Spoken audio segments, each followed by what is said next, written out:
ہمارے آج کے مہمان ڈاکٹر اسرار احمد، جو پیشے کے لحاظ سے MBBS ڈاکٹر ہیں، مرکزی انجمن خدام القرآن، تنظیم اسلامی اور تحریک خلافت پاکستان کے بانی ہیں۔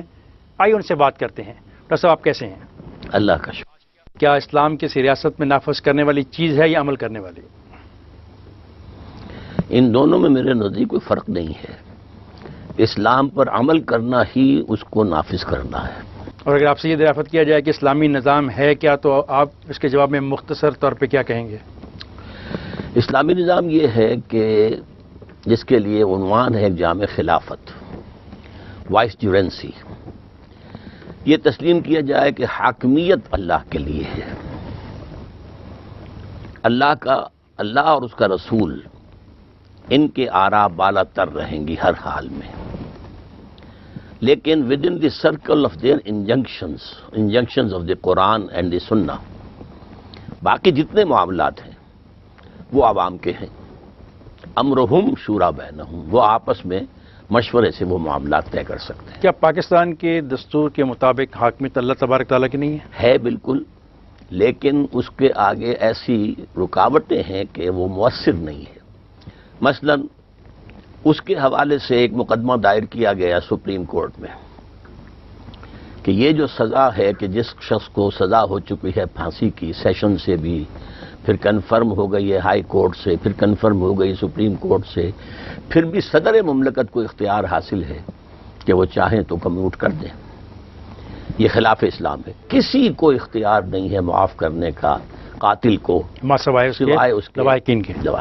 سر، اگر ہم اس میں یہ ترمیم کر لیں اور صدر کا جو یہ اختیار ہے 1973 کے آئین سے اس کو نکال دیں اور پارلیمنٹ آپ کی اس بات کو تسلیم کر لے، تو پھر یقیناً ایک خرابی نکل جائے گی۔ آپ کے نزدیک قرارداد مقاصد کی حیثیت اس وقت کیا ہے؟ اس وقت تو کچھ بھی نہیں ہے سوائے اس کے کہ آپ یعنی اگر کسی سنیما کا آپ نے افتتاح کرنا ہو تو قرآن مجید کی تلاوت کرا لیں۔ قرارداد مقاصد کی موجودگی میں کیا آپ سمجھتے نہیں کہ پاکستان ایک اسلامی ریاست ہے جہاں پہ حاکمیت اللہ تبارک و تعالیٰ کی ہے؟ ایک شرط پوری ہوتی ہے نظری طور پر، وہ بھی عملی طور پر نہیں، اور دوسری یہ کہ اگر اس قرارداد مقاصد میں صرف ایک جملہ ایڈ کر دیا جائے that it will take precedence over the whole of the constitution۔ آپ کی بات کو مان لیتے ہیں، قرارداد مقاصد کے بارے میں یہ طے کر لیا جاتا ہے کہ اس کو دستور کے باقی تمام آرٹیکلز کے اوپر پورے دستور پر سبقت حاصل ہے۔ اب شرط کے بعد عمل کی جانب چلتے ہیں۔ جی، اس کو ماننے کے بعد موجودہ نظام میں کیسے اسلامی ریاست جنم لے گی؟ اس کے لیے دو راستے آپ کے دستور میں تجویز کیے گئے ہیں۔ نمبر ایک، طے کیا گیا دفعہ 227 میں، no legislation will be done here repugnant to the Quran and the Sunnah, اور یہ اس چیپٹر کا حصہ ہے کہ جو کاؤنسل آف اسلامک آئیڈیالوجی کے عنوان سے آپ کے ہاں چیپٹر ہے پورا، کہ اس کاؤنسل آف اسلامک آئیڈیالوجی کا فنکشن کیا ہوگا، کہ وہ سپروائز کرے گی کہ کوئی قانون یہاں پر کتاب و سنت کے منافی نہ بنے۔ ٹھیک، لیکن کاؤنسل آف اسلامک آئیڈیالوجی جو رپورٹ پیش کرے گی اس کا کیا حشر ہوگا؟ دی دستور از سائلنٹ، اس میں ترمیم کر لیں گے؟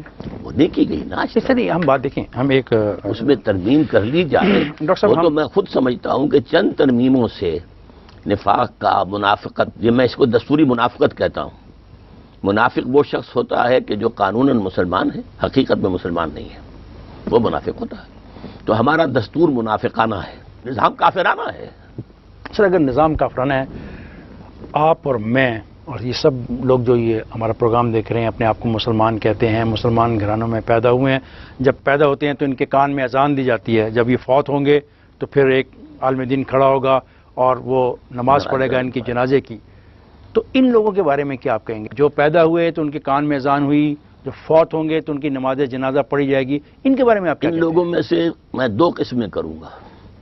ایک وہ لوگ ہوں گے کہ جو اس نظام کو مینٹلی ریکنسائل نہ کریں، سپورٹ نہ کریں۔ ڈاکٹر صاحب، باقی جن لوگوں نے اس نظام کو تسلیم کر لیا ہے اور اسی کے اندر وہ چل رہے ہیں، پھر رہے ہیں، بڑی آسانی سے کھاتے ہیں، پیتے ہیں، عیش کرتے ہیں، پاؤں پھیلا کر سوتے ہیں، اس کو سپورٹ بھی کرتے ہیں، اس میں پارٹیسپیٹ بھی کرتے ہیں، ان کو میں کہوں گا وہ بہت بڑے گناہ میں مبتلا ہے۔ ڈاکٹر صاحب، میں ایسے کہتا ہوں کہ پاکستان کے اندر 6000 سے زیادہ یونین کونسلز ہیں، ان میں لوگ بستے ہیں۔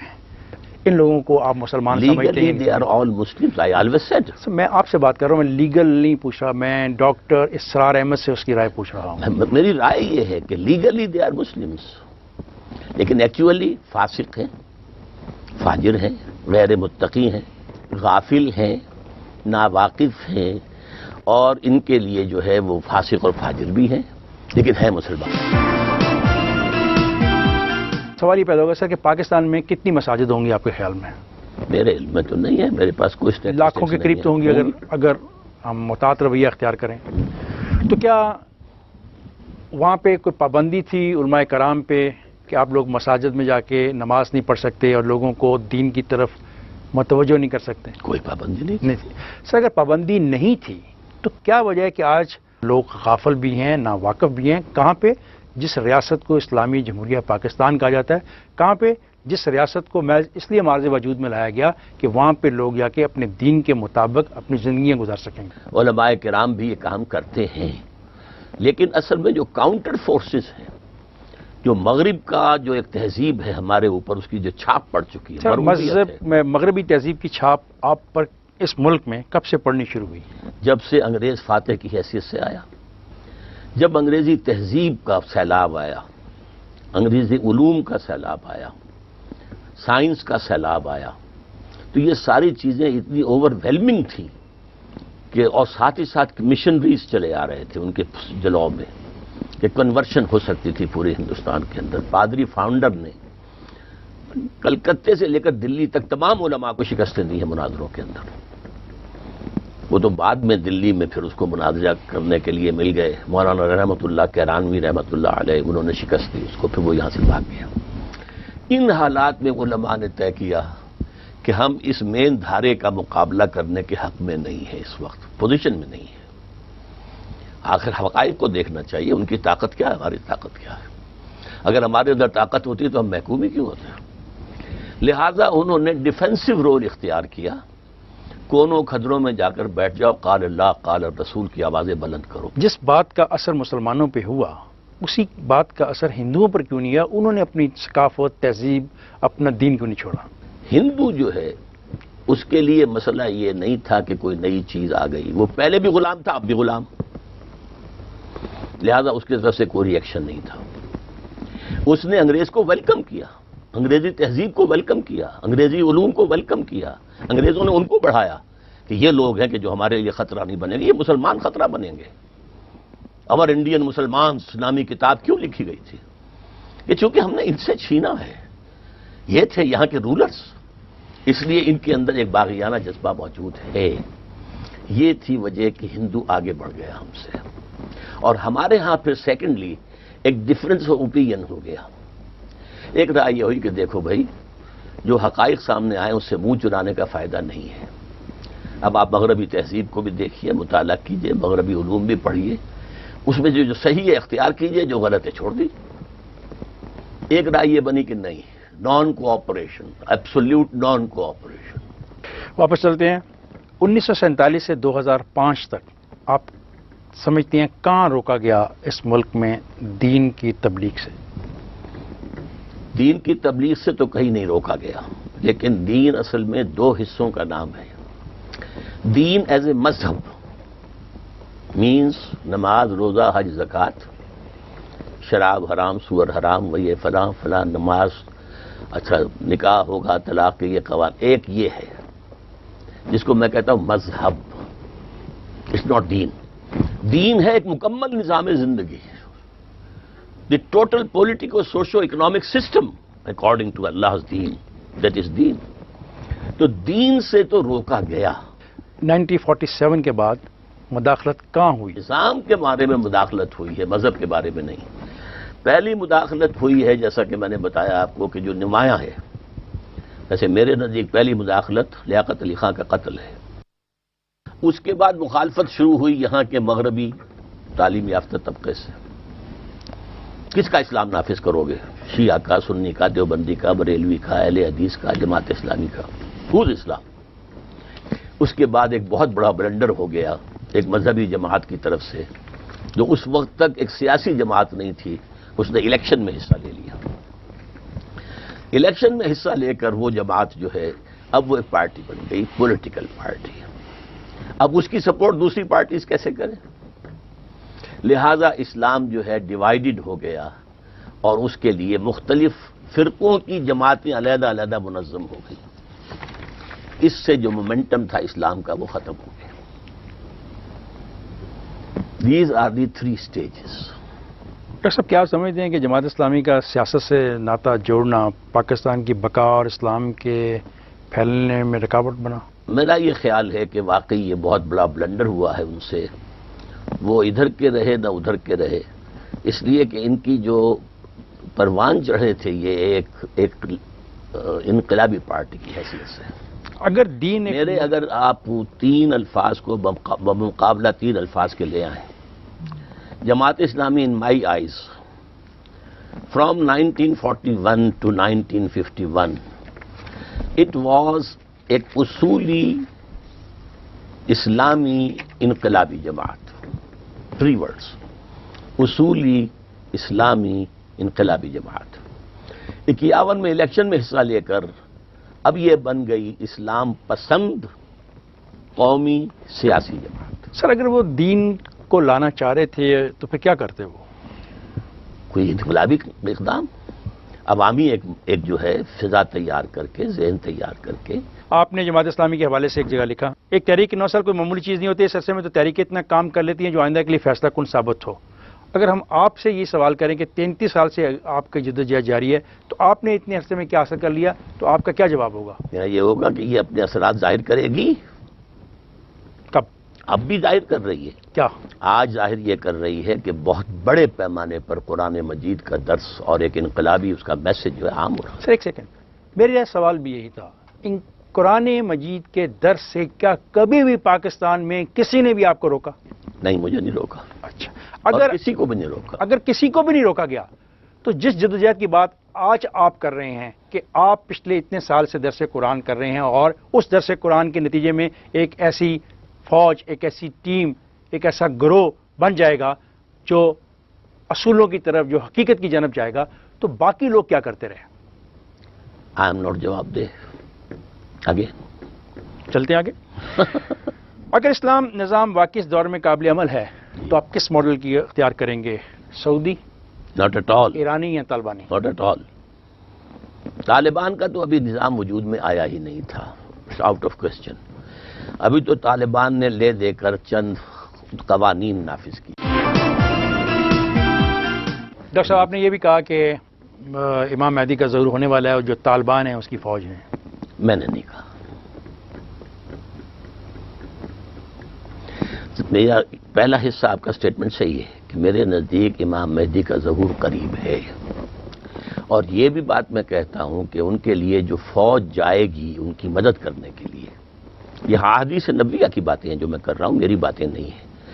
چونکہ پروفیسی جو ہے وہ پروفیٹک جو ایک مشن ہے اسی کا حصہ ہوتا ہے. ہم تو نبی نہیں ہیں، پروفٹس نہیں ہیں. حضور نے فرمایا کہ عرب کے اندر اس طرح کا معاملہ ہوگا کہ ایک بادشاہ کے انتقال کے بعد یہ خانہ جنگی ہو جائے گی، پھر ایک شخص وہاں سے مدینے سے چھپ کر بھاگے گا مکے اور چھپ جائے گا. آپ نے کہا کہ سن 1962 میں امام مہدی کی پیدائش ہو چکی ہے. جی، میرا گمان ہے کہ 1962 میں، یعنی جو حالات اینڈ ٹائمز کے بارے میں احادیث میں آتے ہیں وہ اب اتنے نزدیک نظر آ رہے ہیں کہ غالباً امام مہدی کا ظہور اب قریب ہے. لیکن یہ سب کنجیکچرز ہوتے ہیں، اس میں کوئی یقین کے ساتھ ہم بات نہیں کر سکتے. آگے چلتے سر، آپ خلافت راشدہ کے دور کو ہی اصلی اور حقیقتی خلافت سمجھتے ہیں. جی. اب ہمارا یہ سوال ہے کہ چاروں خلفائے راشدین میں جی. آپ دیکھیں تو طریقہ انتخاب مختلف ہے. کا مطلب یہ ہے کہ کوئی پانچواں بھی ہو سکتا؟ اس کا کوئی تعین آپ نے کیا؟ نہیں. کون کرے؟ نہیں، میں نے کیا ہے، ایک اپنا تصور دیا ہے کہ اب جو ہے اس کا انتخاب ہوگا جو ایڈلٹ فرنچائز کی بنیاد پر ہوگا. اس میں یہ ہے کہ جو شخص بھی میدان میں آئے گا اس کی تھورو اسکریننگ ہوگی. پہلے کردار کیسا ہے، پیسہ تمہارے پاس آیا ہے تو کہاں سے آیا ہے، تمہارے محلے والے تمہیں کیا کہتے ہیں. آئین پاکستان آئین میں بھی یہ لکھا ہوا ہے، 62-63 آرٹیکل 62-63 میں. لیکن اس کو طے کر دیا ہے کہ صرف مخالف کینڈیڈیٹ اعتراض کر سکتا ہے. اب مخالف کینڈیڈیٹ جانتے ہیں کہ وہ بھی چور، میں بھی چور، آپ نے تحریر کیا کہ خلیفہ کا انتخاب بلا واسطہ پورے ملک کے مسلمان کریں گے، اسے پارلیمنٹ کے مجلس شورا کی اکثریت کا محتاج نہیں بنایا جائے گا. جی تو یہ کیا بات ہوئی؟ پارلیمانی نظام میں یہ ہے کہ ہر وقت جو ممبرز آف پارلیمنٹ ہیں ان کے رحم و کرم پر حکومت کھڑی ہے. ایک گروپ پھدک جائے گورنمنٹ گئی. لہذا پرائم منسٹر یا جو بھی ان پاور ہیں ان کا سب سے زیادہ وقت لگتا ہے لوگوں کو راضی رکھنے میں. And they buy them out. اس نظام میں نہیں ہوگا. اس میں تو نہیں ہوگا. اس میں تو وزیر جو ہے آپ کو معلوم ہے صدر جو ہے امریکہ کا جس کو چاہتا ہے وزیر بناتا ہے، بلکہ انہوں نے ایگزیکٹو کو اور مقننہ کو لیجسلیچر کو اتنا علیحدہ کر دیا ہے کہ فرض کیجئے کہ ایک صدر چاہتا ہے ایک سینیٹر کو وزیر بنانا تو اسے وہاں سے استعفیٰ دینا پڑے گا. کانگریس مین کو لینا چاہتا ہے تو اس کو وہاں سے استعفیٰ دینا پڑے گا. آپ کی کتاب پاکستان میں نظام خلافت کیا، کیوں اور کیسے، صفحہ 17 آپ نے تحریر کیا سیاست و ریاست کے سلسلے میں شریعت اسلامی نے صرف اصول عطا کیے ہیں، اس کی کوئی شکل کا تعین نہیں کیا. جب سیاست اور ریاست کی کوئی شکل بھی لازم نہیں ہے تو موجودہ نظام حکومت میں کیا خرابی ہے اور خلافت ہی کو آپ واحد نظام حکومت کے طور پہ کیوں لینا چاہتے ہیں؟ جو خلافت کو تو اس لیے کہ ہم مسلمان ہیں، ہمارا ایمان خلافت پر ہے. ہمارے جبکہ اسلام میں تو تعین ہی نہیں ہے. اسلام میں خلافت کا تعین کہاں ہے؟ کچھ اصولوں کا تعین ہے، ڈیٹیل نقشوں کا تعین نہیں ہے. ساورنٹی اللہ کی not only in principle but also practically. Number 1 اللہ اور اس کے رسول کے احکام کی بالا دستی over everything, over every aspect of the life. Number 3 کون طے کرے گا کہ کتاب و سنت سے تجاوز ہو گیا یا نہیں؟ یہ ڈکشنری وہ طے کرے گی. کوئی علماء کا بورڈ نہیں ہوگا، کوئی راہبر نہیں ہوں گے. Number 4 non Muslims will be second rate citizens. یہ سب سے کڑوی گولی. یہ دیکھیں یہ سب سے کڑوی گولی آپ کیا کر رہے ہیں. بٹ آئی ہیو ٹو سے کیا کر رہے ہیں آپ؟ میں صحیح کر رہا ہوں. توبہ توبہ توبہ. Legislation in Islam is based on Quran and the Sunnah. And a person who doesn't believe in Quran, doesn't believe in Sunnah, how can he subscribe? جزیہ دے کے جزیہ دے کر وہ رہے گا، سیکنڈ ریٹ شہری رہے گا، جزیہ دے گا. لیکن یہ کہ ان کی اپنی پارلیمنٹ ہو سکتی ہے. اس کے متبادل جو آپ لوگوں کے ساتھ ہندوستان میں ہوگا پھر وہ کیا؟ کوئی حرج نہیں. آپ ہندوستان کے کروڑوں مسلمانوں کو ہندوؤں کے آگے پھینکنا چاہ رہے ہیں. آج کیا ملا ہوا ہے انہیں؟ مجھے بتائیں تو صحیح انہیں ملا کیا ہے؟ ایجوکیشن. ایسے تو نہیں، ایسے تو اعلان کسی نے نہیں کیا کہ ان کو مسلمانوں کو second grade citizen of India سمجھ جاتے ہیں. اس سے کوئی فرق واقع نہیں ہوتا. ہیں تو صحیح second rate. Actually they are second rate. آپ کا یہ فیصلہ دنیا بھر میں مسلمانوں کے لیے مسائل پیدا نہ کر دے گا؟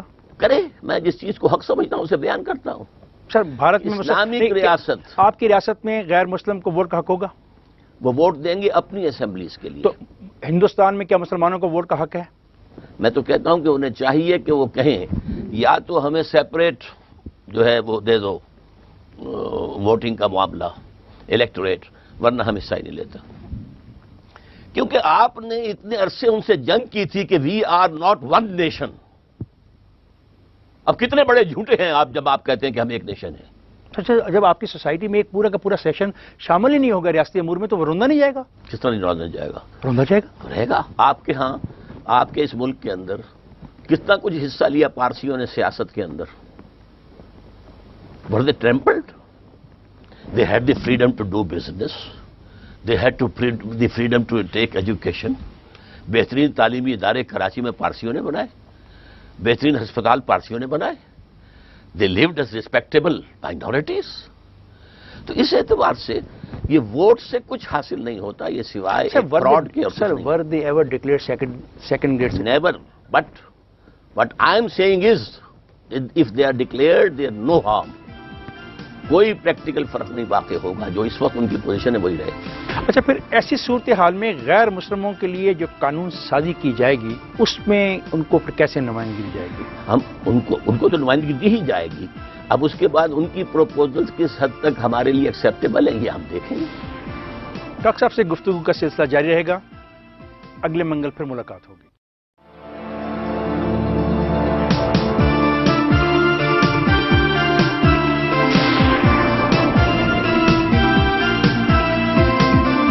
ڈاکٹر اسرار احمد کے ساتھ پروگرام کا دوسرا حصہ. آئیے ان سے سوال کرتے ہیں. آپ نے تحریر کیا کہ نظام خلافت میں مخلوط قومیت کی نفی ہوگی. لیکن انتخاب میں وہ مسلمان مرد حصہ لیں گے جن کا کردار مشتبہ نہ ہو. کیا عورتوں کو بھی انتخاب لڑنے کا حق ہوگا؟ انتخاب اس کے لیے تفصیلی قواعد جب یہ نظام بنے گا تو بنا لیے جائیں گے. میری ذاتی رائے یہ ہے کہ خاص ایج سے اوپر کی عورتوں کے لیے الاؤ کیا جا سکتا. آپ کی کتاب ہے پاکستان کی سیاست کا پہلا عوامی اور ہنگامی دور. اس میں آپ نے تحریر کیا 1964 کی صدارتی انتخابات کے موقع پر 1958 کے بعد پہلی مرتبہ ملکی سیاست کے میدان میں کچھ ہلچل پیدا ہوئی. محترمہ فاطمہ جناح کی ہمت و جرت نے دیمک کی طرح ماشاء اللہ کے عصا سلیمانی کو چٹ کر لیا. اب یہاں پر آپ محترمہ فاطمہ جناح کی قیادت کی تعریف کر رہے ہیں. اگر وہ انتخاب جیت جاتی تو وہ ملک کی سربراہ ہوتی. فاطمہ جناح اگر میدان میں نہ ہوتی تو ایوب خان کا مقابلہ کرنے کی جرت کسی اور میں تھی ہی نہیں. اس پہلو سے اس کا موجود ہونا اس وقت ان کا وہ ایک یعنی بہترین بات تھی. تو عورت تھی نا؟ عورت تھی، ٹھیک ہے، لیکن اس نے چیلنج کیا، جیسے حضرت عائشہ صدیقہ رضی اللہ تعالی عنہا نے چیلنج کیا، وہ آئی میدان میں. کیا عورت سربراہ بن سکتی ہے؟ عورت سربراہ میرے نزدیک اس کے لیے بھی کوئی حرمت قطعی نہیں ہے اسلام میں سربراہ بننے میں، لیکن یہ ہے کہ اسلام کا مجموعی نظام جو ہے اس کے اندر اس کا بہت کم امکان ہے. آپ کی کتاب میں لکھا ہوا ہے کہ عورت سربراہ نہیں بن سکتی. کون سی کتاب میں؟ پاکستان میں نظام خلافت. اس کے پیج ہم صفحہ 29 کا حوالہ دے رہے ہیں. اس میں آپ نے سب ہیڈ لائن 8 میں کہا خواتین کی شرکت. آپ پڑھ کے سنا دیں، مجھے دکھانے کی ضرورت. رائے اس پورے نقشے میں خواتین کی شرکت اور شمولیت کا سوال. تو اس سلسلے یہ امر تو قطعی طور پہ طے ہوگا کہ کوئی عورت خلافت کے منصب پر فائز نہ ہو سکے گی، اس لیے کہ یہ اگرچہ حرام مطلق تو نہیں مگر مکروہ تحریمی کی حد تک ناپسندیدہ ضروری ہے. میری بات تو واضح ہو گئی، حرام مطلق نہیں ہے کہ آپ نے تو بات طے کر لی کہ یہ امر تو قطعی طور پہ طے ہوگا کہ کوئی عورت خلافت کے منصب پر فائز نہ ہو سکے. یہ صحیح ہے. اصل میں آپ نے پہلے لفظ خلافت کا استعمال نہیں کیا تھا، حکمرانی کا کیا تھا. اسلامی ریاست میں سربراہ کون ہوگا؟ اسلامی ریاست نہیں کہ خلافت. اسلامی ریاست تو ساری اسلامی ریاستیں کہلاتی ہیں. میں مدنی ملت کے حوالے سے بات کر رہا تھا. اب یہ سوال ہمارے اسلامی ریاست تو نہیں تھی. ٹھیک. آپ نے اپنی کتاب پاکستان میں نظام خلافت کیا کیوں اور کیسے میں تحریر کیا کہ پاکستان کو دوست ممالک بالخصوص چین کے ساتھ باضابطہ دفاعی معاہدہ کرنا چاہیے. علماء دین کی رائے میں غیر مسلم مسلمانوں کے دوست نہیں ہو سکتے، تو پھر ایسے معاہدے کی گنجائش آپ کے نزدیک کیسے نکلی؟ قرآن نے صرف یہ کہا ہے کہ یہود اور نصارہ کو اپنا دوست نہ بناؤ. چینیوں کا نام نہیں لیا. ہندوؤں کا نام بھی تو نہیں لیا. نہیں لیا تو ہندو ہمارے دوست ہو سکتے ہیں؟ بنا سکتے ہیں. ہندوؤں کے ساتھ ہم دفاعی معاہدے میں جا سکتے ہیں؟ جا سکتے ہیں. ہندوؤں کے ساتھ ہم مشترکہ معاہدے کر سکتے ہیں؟ کر سکتے ہیں. آگے چلتے ہیں کہ آپ کی رائے میں اجتہاد کا حق پارلیمنٹ کو ہونا چاہیے. پارلیمنٹ سے مراد کیا ہے؟ جو موجودہ قومی اسمبلی اور سینٹ ہے اور صوبائی اسمبلیاں موجود ہیں ہمارے ملک میں، وہ اجتہاد نہیں کریں گی، وہ یہ طے کریں گی کون سا اجتہاد ایڈاپٹ کریں. دیکھیے علماء ہے، یہ دیوبندی علماء کا اجتہاد ہے، یہ بریلی علماء کا اجتہاد ہے، یہ وہاں قوم کا اجتہاد نہیں ہو سکتا. قوم کا اجتہاد تو مسلمانوں کا اجتہاد نہیں ہو سکتا. قوم انہی پر مشتمل ہے. اجتہاد سب کریں. کس کا اجتہاد قانون کا درجہ حاصل کرے گا؟ اس کا فیصلہ کون کرے گا؟ پارلیمنٹ. کن لوگوں پہ مشتمل جن پارلیمنٹ؟ پر بھی ہو، جن میں آپ البتہ میری بات پوری ہو جائے، البتہ ہر شخص کو یہ حق حاصل ہوگا کہ جوڈیشری کا کنڈا کھٹکھٹائے جا کر جناب انہوں نے جو یہ قانون بنایا ہے یا جو قانون یہ بنانے جا رہے ہیں اس یہ پورا کا پورا یا اس کا یہ حصہ شریعت کے خلاف ہے.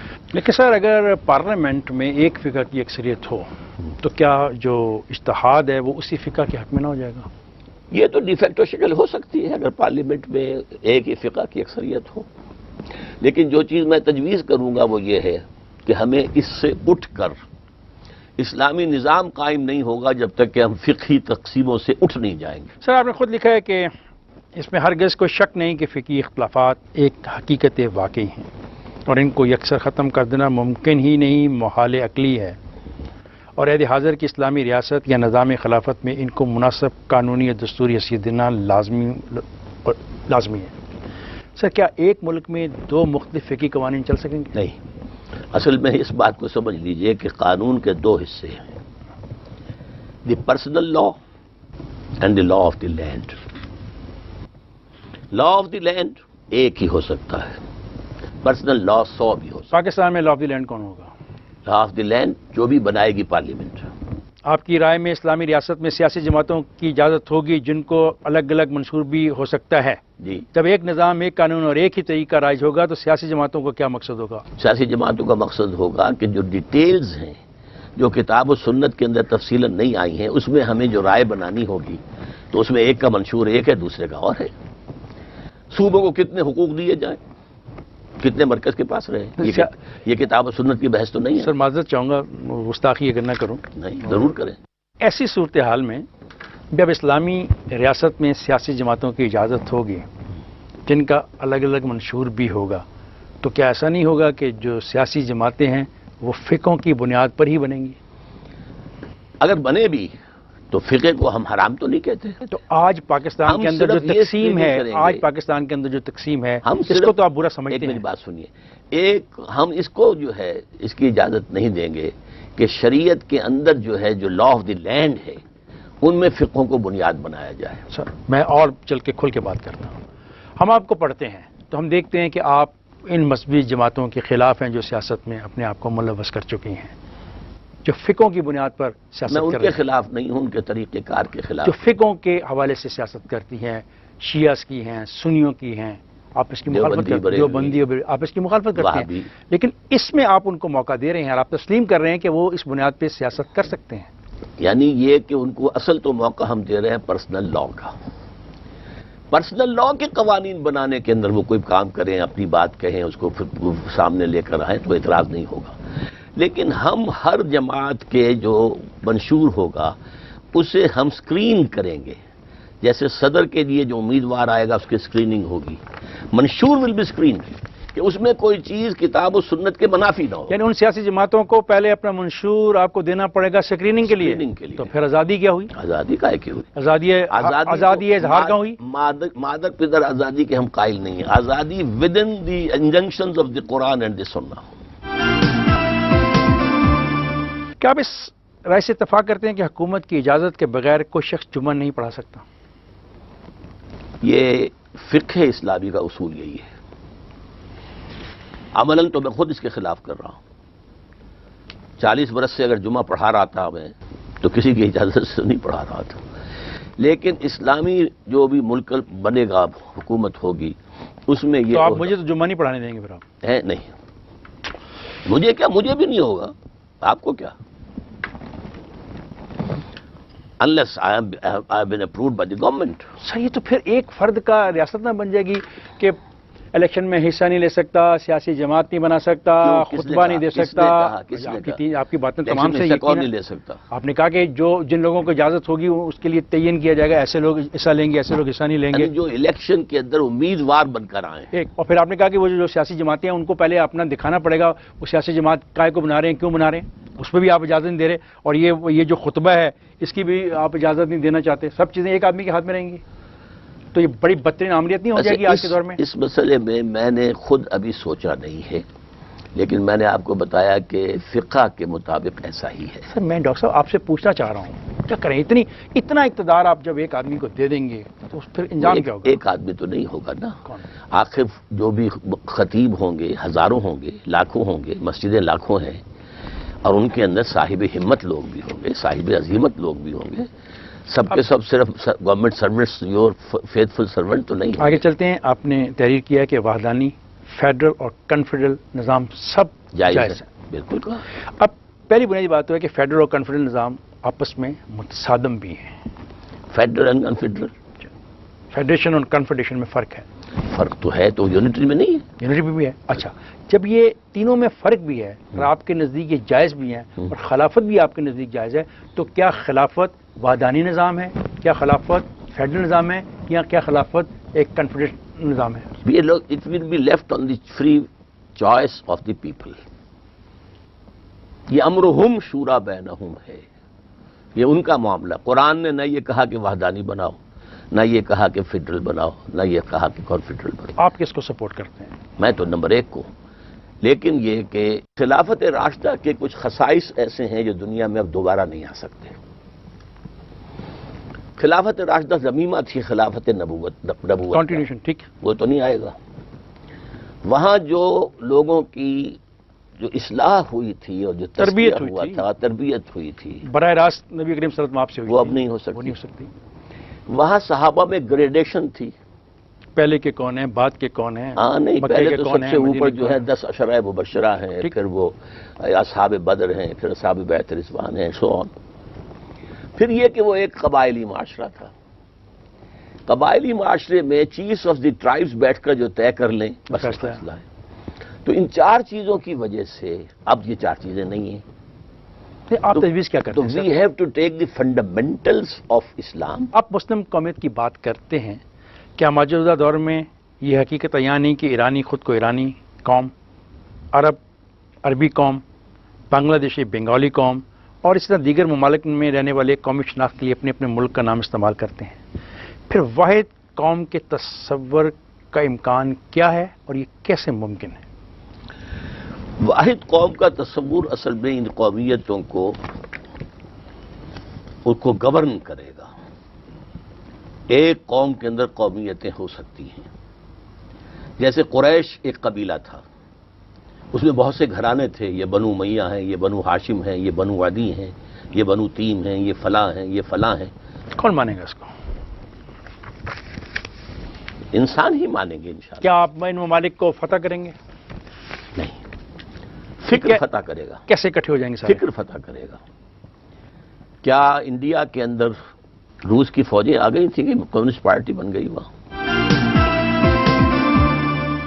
آپ مذہبی جماعتوں کی سیاست سے الگ رہنے کے حق میں تو ہیں، مگر خود آپ 1969 سے باقاعدگی سے سیاست پر داریاں بھی لکھتے ہیں، وقتاً فوقتاً سیاسی معاملات پر رائے کا اظہار بھی کرتے ہیں اور ایسے اجتماعات میں شرکت بھی کرتے ہیں، اس کی کیا وجہ ہے؟ جو سیاست ہے اس کے 2 حصے ہیں، نظری سیاست، عملی سیاست۔ نظری سیاست میں سب سے بڑا رول آپ لوگ پلے کرتے ہیں، یا اخبار نویس پلے کرتا ہے، کالم نگار پلے کرتے ہیں، کہ وہ لوگوں کی سوچ کو ایک رخ پر ڈالتے ہیں۔ although they never come in the field to contest elections, but they influence the election.